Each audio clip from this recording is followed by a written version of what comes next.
Hi everybody, thanks for joining me. This is Rabbi Wagensberg. As the holiday of Passover approaches, let's try to understand more of its spirituality. In order to do so, let's go back in time when Yaakov Avinu went inside his father's room, Yitzchak Avinu, in order to receive the blessings. That night wasn't just any night. That night was Passover night. How do we know this? Well, we find that Yaakov brings into his father 2 goats for Yitzchak to eat.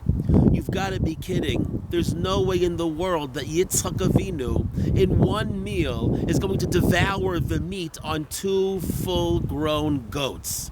The reason why Yaakov brought those goats and why Yitzchak even wanted them was because they both knew that night was going to be the night of Passover, and therefore the 2 goats represented the 2 offerings.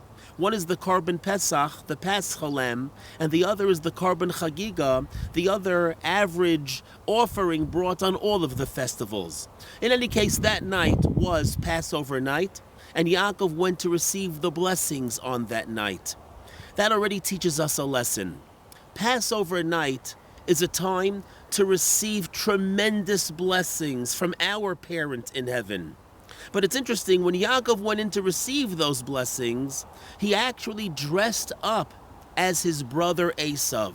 Now, the simplistic reason for that was because originally Yitzchak wanted to bless Esav, and Yaakov wanted that Yitzchak should bless him. So Yitzchak, who was blind at this time, in order that he shouldn't realize who walked into the room, so Yaakov dressed up in Esav's clothing, so to give off the impression that who walked into the room was Esav.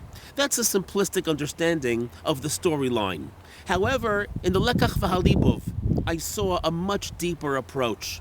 The reason why Yaakov donned the clothing of Esav was in order to teach us all a lesson. And that is, the blessings of Passover night can even reach people like Esav HaRasha. The blessings, the light, the holiness of Passover is so strong, it can penetrate and reach people that have fallen to the lowest of places and perhaps drifted off to the farthest of places. Such is the power of that night. It also teaches us that by dressing up as Esav, Yaakov is basically saying that, you know something, Esav is only a Rasha. He's only a wicked person on the outside. That's his costume. Because you know what's deep down inside of Esav? There's a Yaakov Avinu in there. What a message to all of us. No matter how sometimes we might actually misbehave, those actions do not define who we are.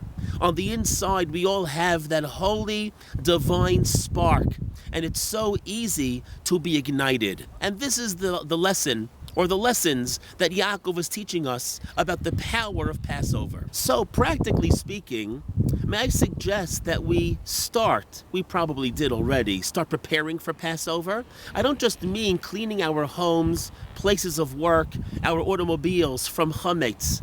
I mean, besides that, let's really prepare ourselves to benefit and to soak up the light of Passover. The way to do that is, what are we going to share at the Passover table?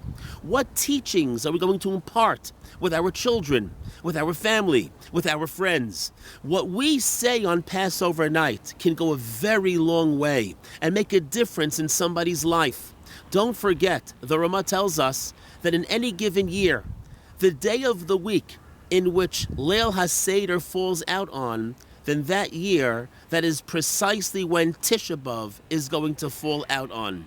If Passover is a Sunday night, then Tisha B'Av that year will be Sunday night. If Passover is a Wednesday night, that year it's going to be Tisha B'Av on a Wednesday night. What is the correlation between Passover and Tisha B'Av? I think the message is pretty clear.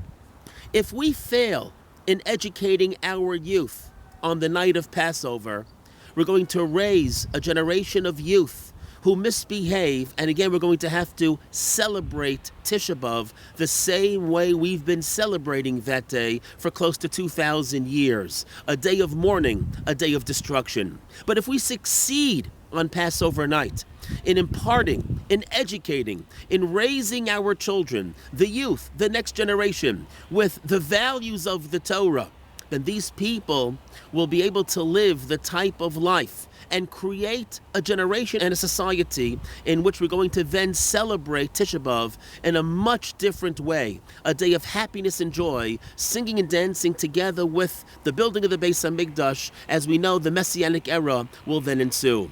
Well, thank you so much for joining me. Bless everyone with the holiest and happiest of Passovers. Have a great day. This has been Rabbi Wagensberg.